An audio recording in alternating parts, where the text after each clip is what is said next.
Welcome to this Football Manager 2019 experiment where I'm going to take a look at a World Super League database. This database can be found on FM Scout. You can download it from the link in the description below. It was made by someone called Timo, and he's created a 10-level World Super League database with 1,240 teams. Pretty insane. I'm going to take you through all of the 10 levels firstly, and then in this video we're also going to simulate one season to see what happens in all of those divisions. So I'm just going to take you down the 10 divisions to start with. There's multiple divisions within some of the levels, so there's so many teams. It's such an in-depth database. It's probably the best one I've seen because it does involve teams from all around the world, although Division 1 is just European teams because it's based on reputation. So the top 20 teams in the world are all playing Europe at the moment. So we've got the likes of Barcelona, Real Madrid, Man City, all the big boys from Europe in the top division. So we'll holiday a season and see who wins it. You'd probably expect someone like Real Madrid to win it, maybe Man City, Barcelona. I guess they're the favourites for it, but we might see a surprising team win it. Division 2 does have some South American teams in there, as you can see. Division 3 actually has two different divisions in this level. So we've got the likes of Ajax, Leicester City, Torino in Group A. In Group B, we've got the likes of Chivas, Hamburg, Santos. So there's some South American, North American teams in there. Division 4, we've got Newcastle, Watford, West Ham in Group A, English Premier League teams. Group B, we've got Basel, Olympiacos, Young Boys. Division 5 is split actually into 4 different divisions, as you can see here. So we've got Group A, B, C and D. I'll just scroll back up to the top just in case you missed it. But like I said, you can download this database, stick it into your game and you can play all the way from Division 10. It's quite a slow database because it's big, and I've holidayed one season already and it took quite a long time to holiday, and I've got a decent PC. So if you've got a small laptop, it might be a bit of a struggle. You might just want to load the top couple divisions rather than loading all 10 divisions because it will be slow, I warn you. Division 7, I think it's split into more than 4 looking at this. Of course, some divisions you've got 2 getting promoted, you've got 3, 4. It does vary between the different tiers. But yeah, this one goes all the way down to Group H at the bottom. Division 8, I think it's the same. I think there's 8 teams in this division as well. I think the bottom 2 have even more though. But you can see some Middle Eastern teams in here. It really is a proper world database. It's incredible. Teams from all around the world getting involved in this. So you could... There are cup competitions as well, by the way, which I think there's 6 cup competitions on this. So of course there's not really any need for a Champions League, I suppose. I think there's a top division cup. But yeah, there's no point for Champions League because they're all playing together anyway. But I don't know how long it would take to take a team from the bottom to the top. That would be some task, I must say. And could be a lot of fun. It could also be a bit of a chore after a while. But if you like that sort of thing, this is perfect for you. This is Division 9, so it goes all the way down to Group P, I think. In this one, it's just C. Yeah, all the way down to Group P. Division 10 is the same as well. So hopefully you spotted the team that you support, unless you support a really niche team or it's a sort of a lower league team from a certain country. But all the top teams from every single country in the world, in theory, should be in this, I suppose. But yeah, you might have spotted your team. Let me know who you support in the comment section below. Let's see where everyone is from in the world. And let me know which division your team is in. Yep, this one also goes all the way down to Group P at the bottom, as you can see here. And yeah, we've got various cup competitions involving different divisions, but we'll holiday a season now just to see what happens in this World Super League database. So we've got a bit of a surprise winner. Atletico Madrid has managed to win the league, 2 points ahead of Juventus and Bayern Munich. Real Madrid and Barcelona all the way down in 5th and 6th place. Sevilla, Roma, Dortmund and Benfica were the 4 teams to get relegated from this division. That's impressive. Well done to Atletico Madrid. I don't know if they made any extra signings. I think these are the real life signings from last summer. But if we do holiday further into the future, we can see what happens. See if there's any interesting transfers. If you do want me to holiday further into the future, remember, please hit that like button on this video just to let me know. Additionally, if anyone wants to provide me or send me across to an interesting database, you may have created an interesting database yourself, you may know of an interesting database that you'd like me to do an experiment video or series on, then please let me know. You can send it across to me on Twitter, put it in the comment section below, whatever. Just get in touch with me. I'm happy to do that and showcase your database or a database that you like to use, because there's some fascinating stuff that people create out there, and I would like to showcase a few more things because this is great. It really is great. Let's just see. Were there any manager movement? There's loads of manager movements. So first manager to leave was Jurgen Klopp. So he was sacked on the 4th of November. Does he have a job? He doesn't. That is fascinating. Dortmund got rid of their manager. Roma, Sevilla. In fact, they've got rid of 2 managers, as you can see there. Inter, Chelsea got rid of Sarri on the 5th of January 2019, as you can see there. Milan, Spurs, Pochettino left. Sarri, where's he? He's not got a club. This is amazing. So we've seen some interesting sackings as a result of this experiment, because, of course, the clubs will be expecting to finish in a certain position despite the fact they're in this very competitive league now. Top transfer, Mauro Icardi in January moved from Inter to Man United for £120 million.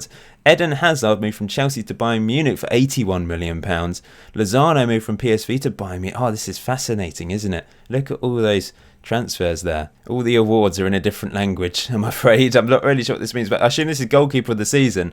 Neuer managed to win it ahead of Szczesny, and then Oblak. Manager of the season, Simeone, of course, for winning the league. Manager of the month awards. Team of the season, I think this must be. So we've got Messi in there. Isco. Ronaldo is up front. Footballer of the year goes to Messi ahead of Hazard and then Douglas Costa. Top goal scorer was Ronaldo with 22 goals ahead of Griezmann with 21 and then Cavani with 20. That's Player of the Month awards. This will be Young Player of the Year, possibly. There's D1 and D4, I'm not sure what that means. And then the last one is this. Most assists, I think this must be. So Insigne with 17 assists ahead of Pjanic and Douglas Costa with 14. I should have looked at this before, actually, but these were the odds. So Barcelona were the favourites to win the league. Atletico Madrid, down in 6th, managed to win the league. So that's pretty impressive stuff. Down to Division 2 then. I will not look at everything in so much detail, but you can see Valencia, Lyon, Schalke and Leverkusen promoted to the top flight, with Sporting Lisbon, Zenit, Sao Paulo and Flamengo getting relegated from this division. Immobile and Luan managed to be the top goal scorers, as you can see there. Top assists, Fernando for Spartak Moscow. Division 3, so Real Betis and Real Sociedad, 2 Spanish teams promoted from Group A, with Atalanta, Fluminense, Pumas and Atletico Mineiro relegated. Marseille and Hertha Berlin promoted from Group B, with Cruz Azul, Werder Bremen, Fenerbahce and Chivas getting relegated. Sorry if I mispronounce anything. I'm inevitably going to do that. Belotti, top goal scorer for Torino. They finished 3rd, but a bit unlikely. There's no playoff system in this. It's just the teams that get the most points. It's the fairest way, I suppose. Teams get the most points, get promoted. Teams that get the least points get relegated. William Carvalho, 17 assists. That's pretty impressive for a player who's usually a defensive midfielder. Division 4, Group A was won by my boys, West Ham. Espanyol also went up with them, with Racing Club and Newcastle. West Ham ran away with it, only 4 defeats all season. Group B won by Crystal Palace, with Levante, Southampton and Udinese getting promoted as well. Top goal scorer was this guy for Espanyol. Yarmolenko got the highest average rating with Arnautovic.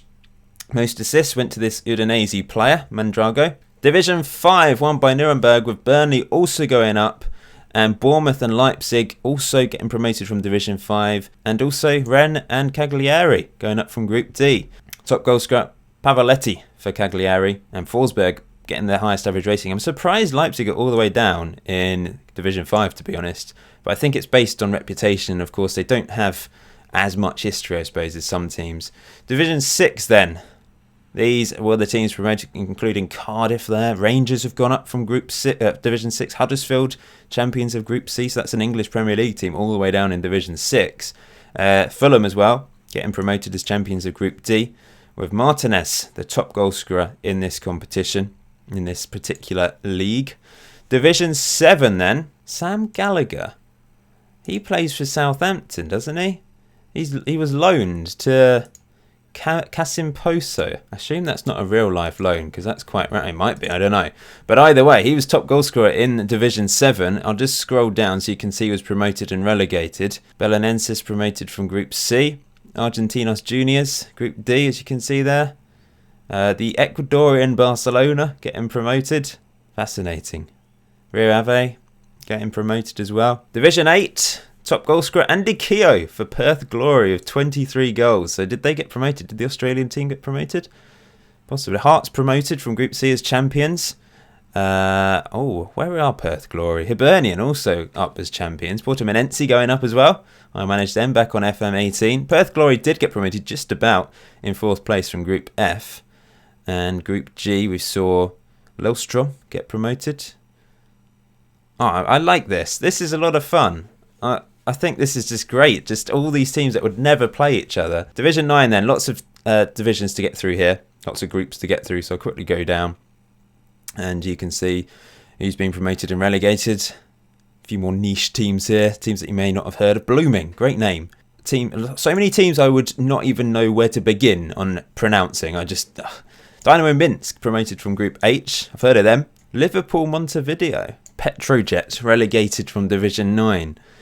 There might be some really interesting things further down the line where we have teams just completely flopping, but I've not seen any teams with like 0 points or anything like that. 16 points is the lowest so far, I think, in this particular division. So no one's been completely outclassed. Division 10 then, so this obviously won't have any relegations, but we might see some really awful teams in here. But no, I mean, 11 points. I only had 1 win all season, but it could be worse, I suppose. Let's keep going down. 8 points for Racing. Oh, they didn't win a single game. Poor old Racing FC. 0 wins all season. Same with Tempet as well. 0 wins. Minus 69 goal difference. Yes, this is the worst. Maya Balal. 0 wins, 5 draws. So that's the worst, I think. 5 points. Oh, that's dreadful, isn't it? Oh, this team got 5 points as well, but they did win a game. GDF. 16 points. 6 points. 2 wins, 0 draws. 1 win for Tafia. 7 points, as you can see there. And 7 points for Jabal Mukabar.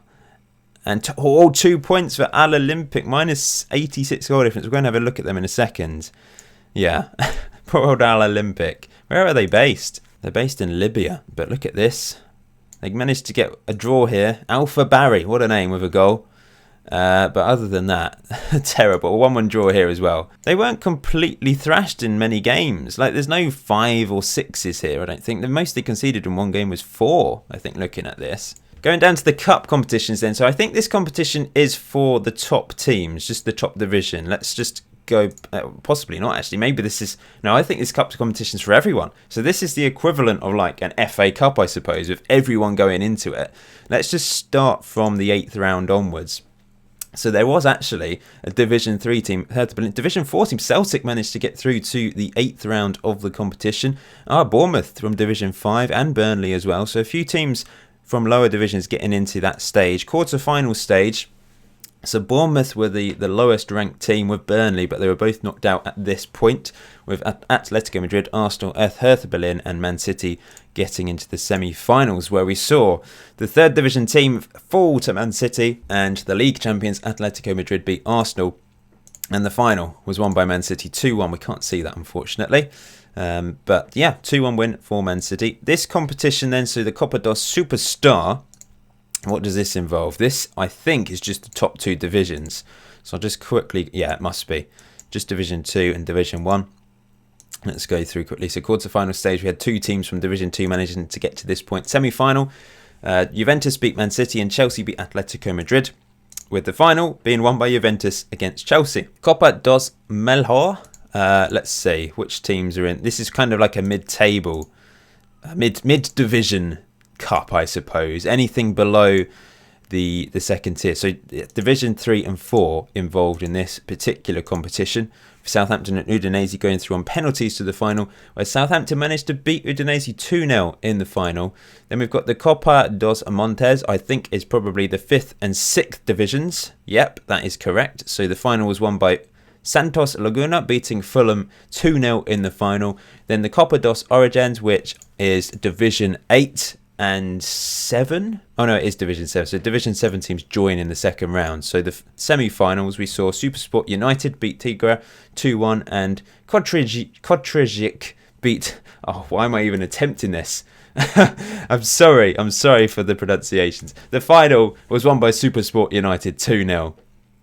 Where are they? They're from South Africa. I thought they were. And lastly, the cup competition for Division 10 and 9. We saw the semi-final between Atletico Bucaramanga beat Maccabi PT 2-1, and Gornik Zabrze beat on penalties. The final was won by Atletico Bucaramanga. And we've got a reserve league as well. I mean, this is incredible detail. It really is.